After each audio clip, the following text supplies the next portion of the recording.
What's going on, ladies and gentlemen? Welcome to the Steel Curtain Call, a show here on YouTube and or Facebook, depending on where you view us from, dedicated completely to the Pittsburgh Steelers. I am your host. My name is Patrick. Thanks for tuning in tonight, guys. I really appreciate it. And remember, if you're watching on Facebook, hit the like button on our Facebook page. And if you're watching on the YouTube, you guys know what to do. Hit that big subscribe button. Oh boy, I'm going to die a very early death because of this football team. A win is a win. I'm just going to tell myself that as I go to bed tonight. A win is a win. A win is a win. A win is a win. No, but in all seriousness, though, a win is a win. And like I said in the Detroit Lions game recap that we did a couple of weeks back, I am never going to be upset about a win. We're going to criticize a lot of stuff tonight, but at the end of the day, if we won the football game, I'm going to be in a good mood. My happiness is going to outweigh my negativity. Did we score more points than the other team? Yes. Did we make the necessary plays we had to make? Yes. So am I in a better mood than not?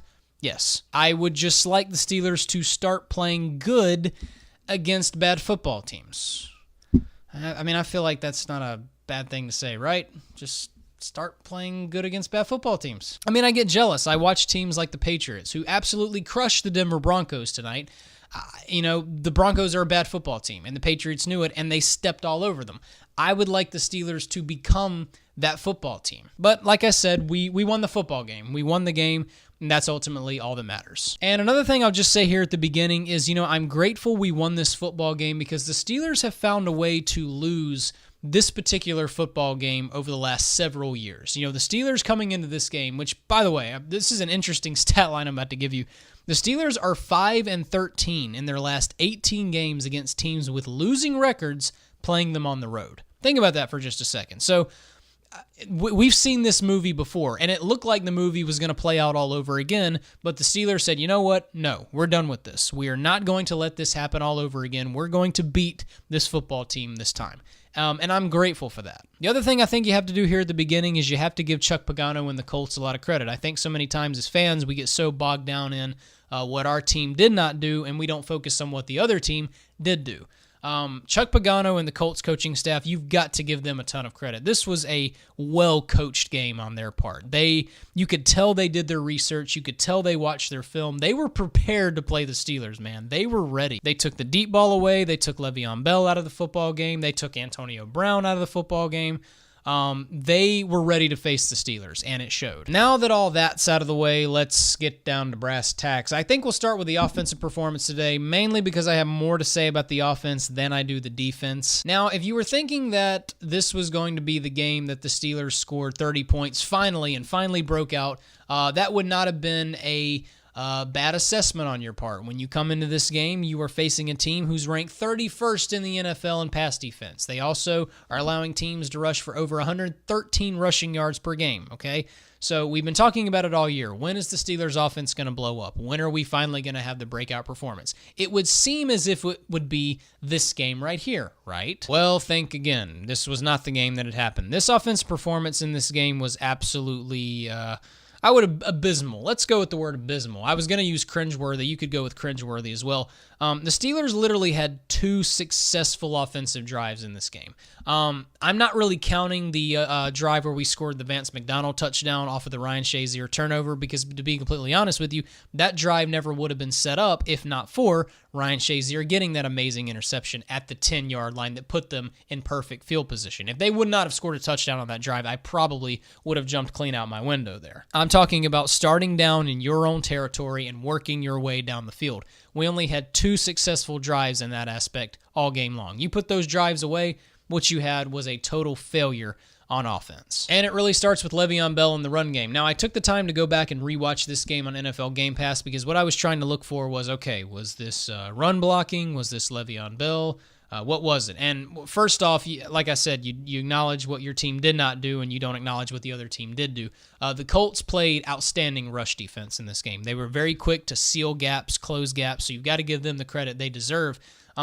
But to be completely honest, I don't think the Steelers' offensive line had a bad game in terms of run blocking. I actually think this one was on Le'Veon Bell.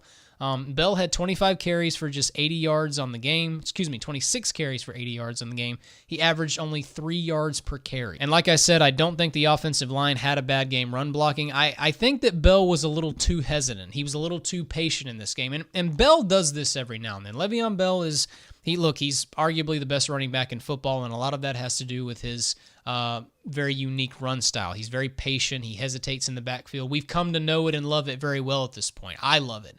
And I'm not suggesting that Bell needs to go back to the lab and rethink his entire run strategy. All I'm saying is Le'Veon Bell at times is a little too patient in the backfield. And there were several runs in this game where I thought if he just would have committed and hit that hole initially, he probably could have had a first down run. There's times where I think he second guesses himself a little bit and just waits a little too long. And I think he did that in this game. So that was failure number one of our offense. You could tell the Steelers tried to establish Bell early and often, and they just couldn't get him going. So that really put a damper on a lot of their offensive game plans. Now let's talk about the passing game. Oh my Lord. Honestly, I don't even know where to start with the passing game. There's so much to talk about. I guess we'll just start with problem numero uno, and that was the Steelers' first passing error of the game. It was the second play of the game. Ben Roethlisberger throws an interception to Martavis Bryant on a go route of all routes down by the right sideline. Now, I took the time to go back and rewatch this play as well, and what I was looking for was I wasn't quite sure whose fault this was. Was it Ben or was it Martavis? I actually think both of them shared blame on this play. Ben's fault on this play was, first off, I don't think he had to make this throw. I don't think it was a necessary throw. If you go back and watch the play, he had other targets around the field that were wide open, and they were much easier throws. So I don't think it was very necessary. Problem number two on Ben's part was that it wasn't really a great throw. He not only kind of underthrew Bryant on this play, but he kind of threw the ball more towards the inside of the field. If he would have led Bryant a little more to the outside, more towards the sideline, I think Bryant would have had a better chance to catch the football. So not a great throw on Ben's part either. Now to focus on Martavis Bryant. This play was very frustrating to watch on Martavis Bryant's part because, dude, you're 6'5". You are 6'5". Go up there and make a play on that football. You're not 5'10". You're not 5'11". Fight for that football. Bryant made no effort to speak of to go up and catch that football. I know it wasn't the best throw of all time, but dude, use your size. Go fight for it. If you have one-on-one coverage with a much smaller than you cornerback and your quarterback throws it to you on a go route by yourself, he's expecting you to go up and make a play. He's trusting you to make a play. And dare I say, Bryant kind of looked like Sammy Coates a little bit on this play. Just not a lot of effort. Now, Bryant did redeem himself, and we'll get to that later on when we talk about the offense, but let's keep talking about bad stuff for now. The next big failure on offense really comes in the form of just one big narrative, and that narrative is Todd Haley. All year long, we've been talking about Ben Roethlisberger. We've been talking about how bad he has been. And look, Ben has been bad. He's not having a good year, and I don't think Ben had an outstanding game. I don't think Ben had a bad game either. That final drive that Ben put together was outstanding in my opinion. But Ben, once again, had another game where he made some very questionable decisions. The interception to Bryant was a questionable decision.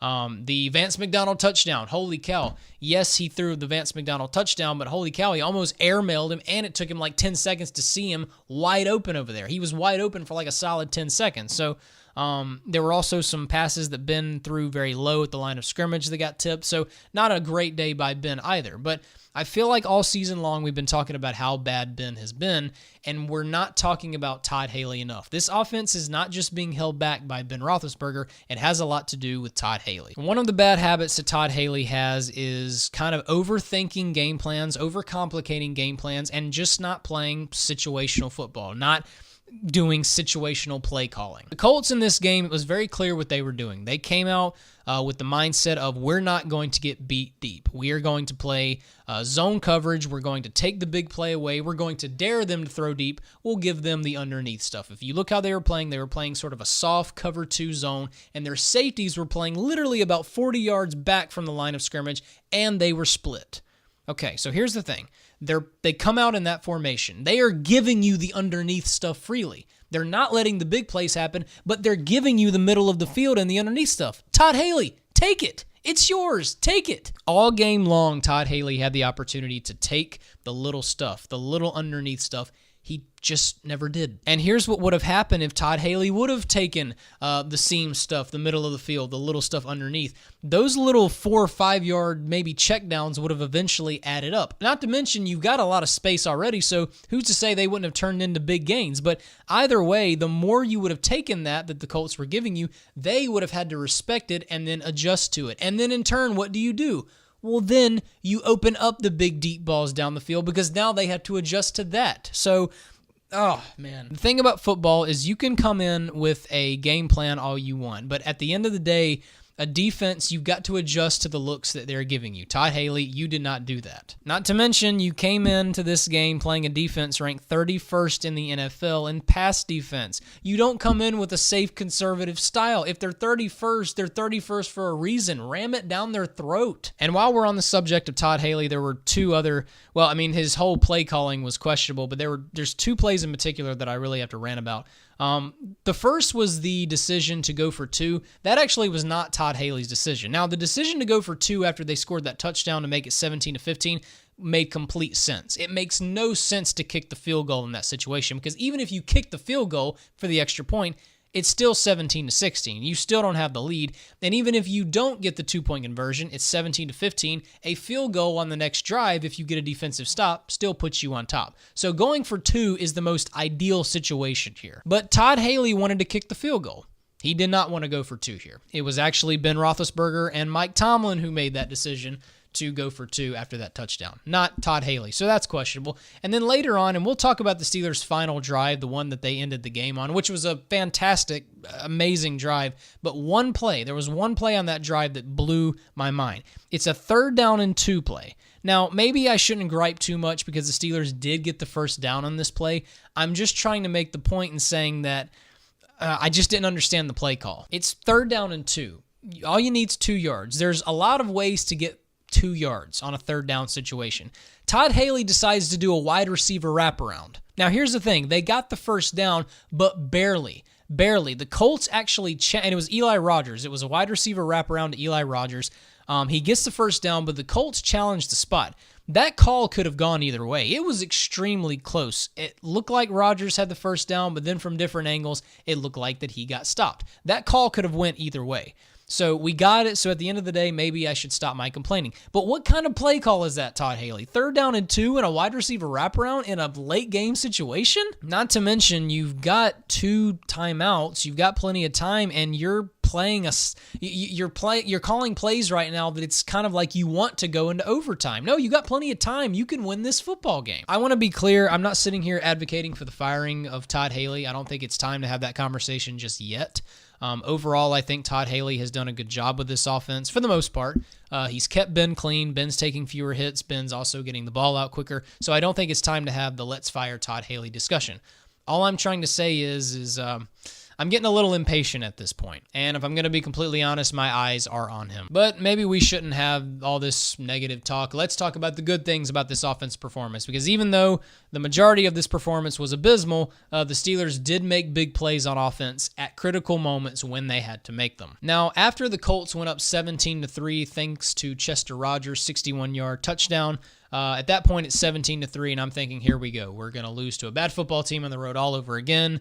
They're pulling away. This is great. The Steelers on the following drive, their offensive drive, they needed to score a touchdown here. They did not need a field goal. They needed to respond with a touchdown, and that's exactly what they did. Ben Roethlisberger and the offense put together a great 8-play, 78-yard touchdown drive that mainly was set up by the 44-yard touchdown or 44-yard catch by Juju Smith-Schuster over there by the right sideline. And to talk about that play very briefly, that play was amazing to me because Juju not only had to make a difficult catch over the shoulder, that ball was also being very contested by the Colts defender. He also had to hold on.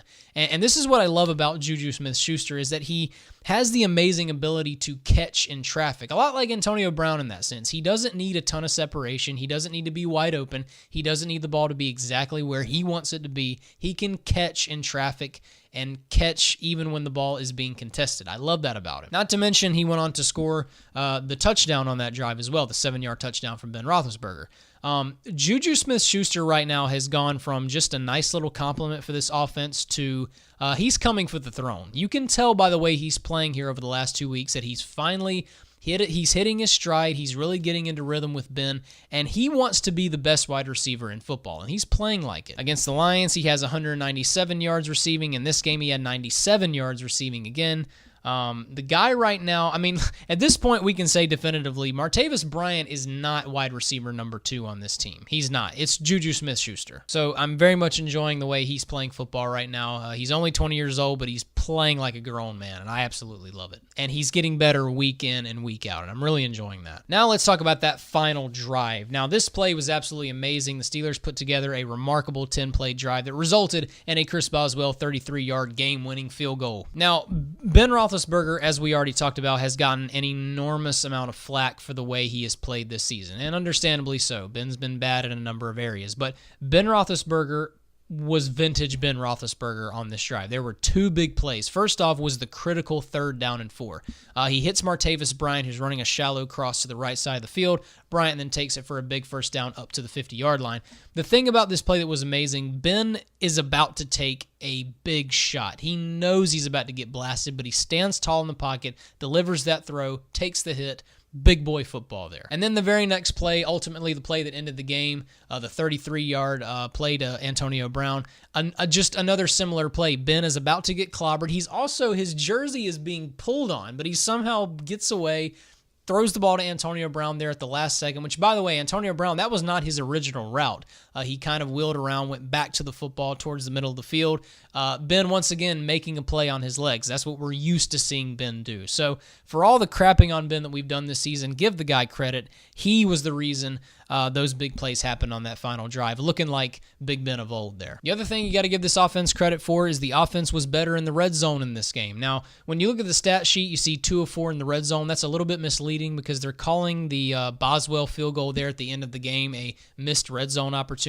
I mean, that was what that drive was for. They were setting up Chris Boswell for a game-winning field goal. And then later on, Chris Boswell actually missed a field goal, a very easy chip shot. So that was another red zone failure as well. But the Steelers got down inside the 10-yard line, opponent's 10-yard line, 2 times in this game. Both times they converted that. So we did see improvement in the red zone in this game. That was exciting. Do I think we're at the point now where we can say definitively that the Steelers have gotten past the red zone woes? We're probably not ready to say that just yet, but we did see improvement, and that was encouraging. One frustrating aspect of the offense performance as well is that we were 5 of 11 on 3rd downs. That's actually remarkable to read that stat and then read that we won the football game. On those critical possession downs, you're going to have to be better than 5 and 11. But at the end of the day, guys, the Steelers were good when they needed to be. As I said, this pretty much was an abysmal offense performance, but did we make big plays when they counted and when we had to?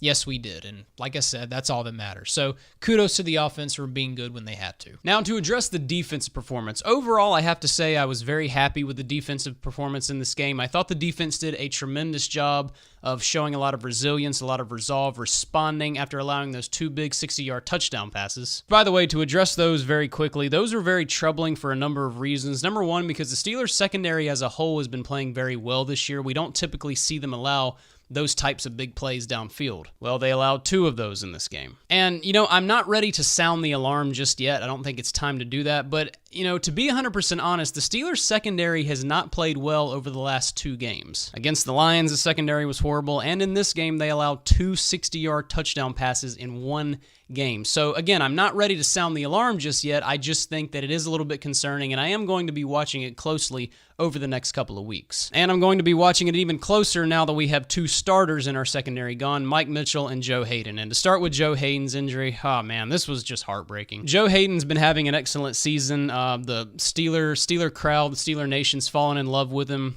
You can just tell he's revitalized, he's rejuvenated. He's so happy to be playing for a playoff team finally.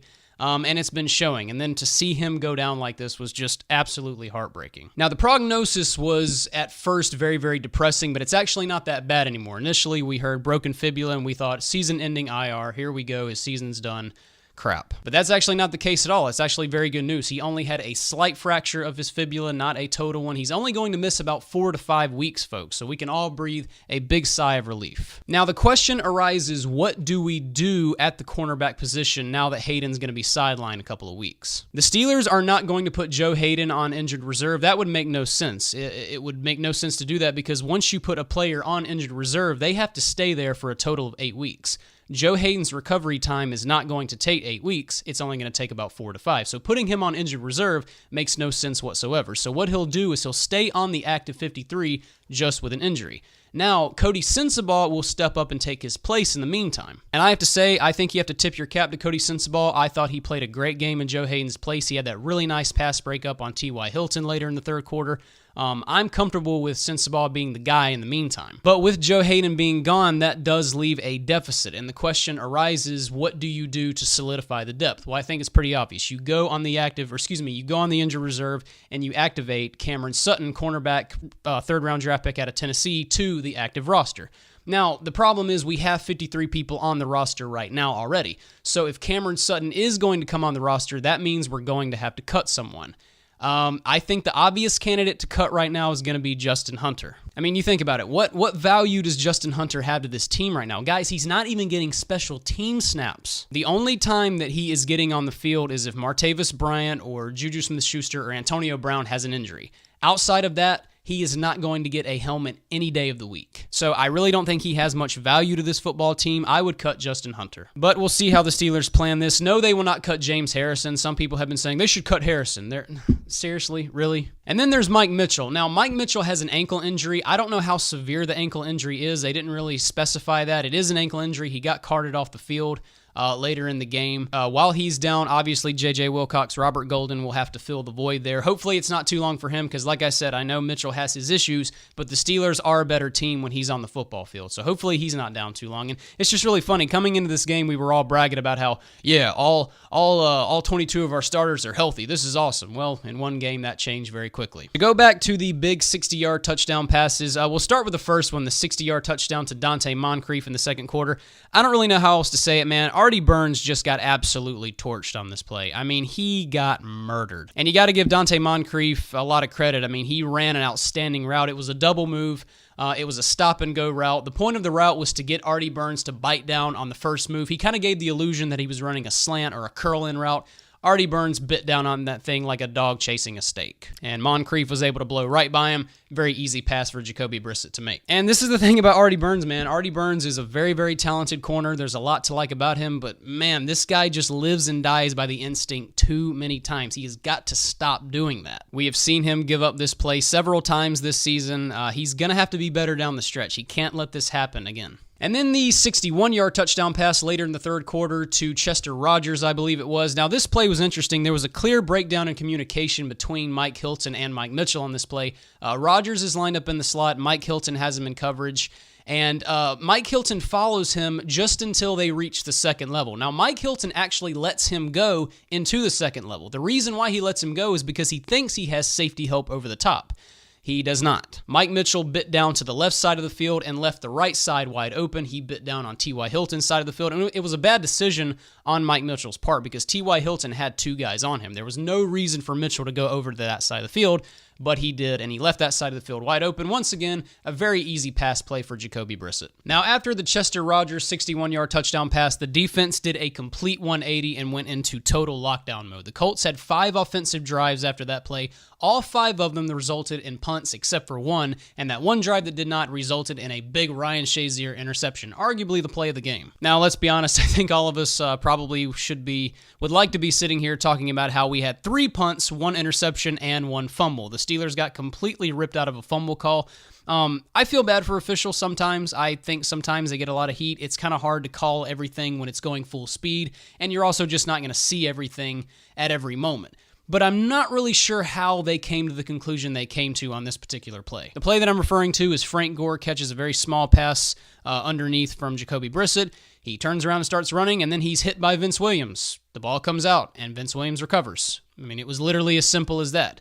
They called that it was not a fumble and that the runner's forward progress was marked down at the 40-yard line. Therefore, it was not a fumble. The other thing, if you go back and watch the replay, his knee was nowhere near being down at any point before the ball came out. I mean, it was literally as basic as that. This was fumble 101 stuff, and they said that the runner's forward progress was called down at the 40. I don't know how in the world they came to that conclusion, and it was unfortunate because since they called it that way, Mike Tomlin was not able to challenge it. Now, he threw the red flag, he argued his case over on the sideline, but it was really to no avail. No matter what he did, he was not going to be able to get that play reviewed. So the officials blew it there, and that would would have really set the Steelers up for a good situation. They would have taken over at the Colts' 30-yard line at that point, most likely got a Boswell field goal or maybe even a touchdown for that matter. So the NFL officials really blew it on that play. But now to talk about the Ryan Shazier interception. As I said, that was arguably the play of the game for the Steelers because that turnover right there set them up at the Colts' 10-yard line. They scored the touchdown, and then they were able to go for 2 and make the score 17-17. And that interception right there was a lot of luck combined with a lot of skill. What happens is Ryan Shazier has his back turned to the quarterback the entire time, so it's not like he has a great idea of what's going on. Jacoby Brissett throws a terrible pass. It goes over the back of Jack Doyle, and it just lands right over the top of Ryan Shazier. Now, Shazier's got about a second to react and see that ball there and make a play, and that's exactly what he does. The guy just continues to be a total interception freak, and he sets the Steelers up at the 10-yard line. Like I said, the Steelers went on to score and go for 2 and tie the game at 17-17. So that play right there could very well have been the play of the game for the Steelers. I thought the run defense was terrific in this game. The Colts only had 71 yards rushing on the day. They only averaged 2.4 yards per carry. They got great push and penetration up front throughout the game. They closed off gaps quickly, and a lot of that was led by our boy Stephon Tuitt. Welcome back, Mr. 61 million. And Stephon Tuitt in this game looked like a $61 million man. He looked fresh. He looked healthy. It was good to see him back, and he was an absolute animal in this game. Now, Tuitt actually would have had 2 sacks in this game if not for illegal use of hands on TJ Watt. He would have had 2 sacks. He did have a sack, and he also had 3 tackles for losses. So, like I said, he looked fresh. He looked ready to go. This is what we've wanted to see from Stephon Tuitt all season long. Unfortunately, we haven't been able to because he's been injured, but it's great to have him back. And it's nice to know that behind Stephon Tuitt, if he's doing this, you've got guys behind him like LT Walton and Tyson Alualu who have been having great seasons as well. So defensive line-wise, we are as loaded as we've been in a very, very long time. Now, to talk about the pass rush now, I was very disappointed with the Steelers' pass rush in this game. Jacoby Brissett has been sacked 33 times, or he was sacked 33 times coming into this football game. Most sacked quarterback in the NFL this year. The Steelers only came away with 3 sacks in this game. And by the way, the pressure didn't even pick up until the second half. There was no pass rush to speak of in the first half. And unlike the Lions game, it was not a matter of Keith Butler not bringing pressure or bringing 3-man blitzes. No, he was dialing up 4, 5, sometimes even 6-man blitzes, and none of it was getting home. So that to me was very embarrassing, not a good day for our pass rush. And we talked about how the secondary didn't have a very good day, but let's be honest, how much of the secondary's breakdowns was because the pass rush wasn't getting home? Probably a decent amount. Now, as the game went on and as the second half unfolded, especially in the fourth quarter, Jacoby Brissett did start getting hit a lot. He did start getting hurried a lot. So the pressure intensified. It just would have been nice to have pressure consistently throughout the entire game. And like I said, the fact that the guy has been sacked 33 times this year, their O-line's banged up, the fact that we only came away from this game with 3 sacks, to me was very, very concerning. The other thing that I'll mention very briefly is we got a tackling problem. I didn't mention it in the midseason review because I thought it was kind of a issue. The run defense, the pass defense was playing well enough to where I didn't really think it was something to talk about.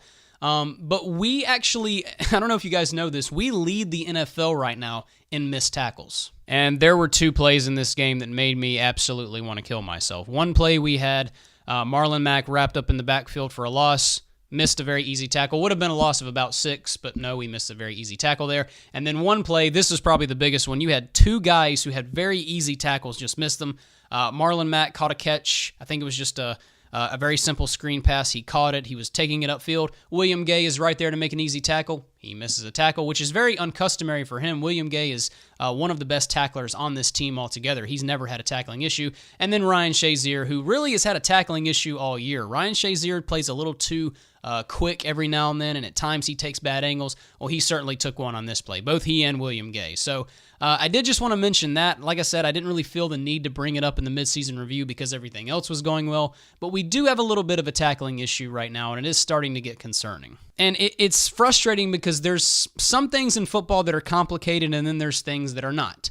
Tackling is not. Tackling is a football 101 thing. Shouldn't be very difficult to tackle. So going forward, going down the stretch, that is something that this team is going to have to clean up. I hate that I have to mention that, but unfortunately we do. Now we'll talk about the Steelers' special teams. Wow.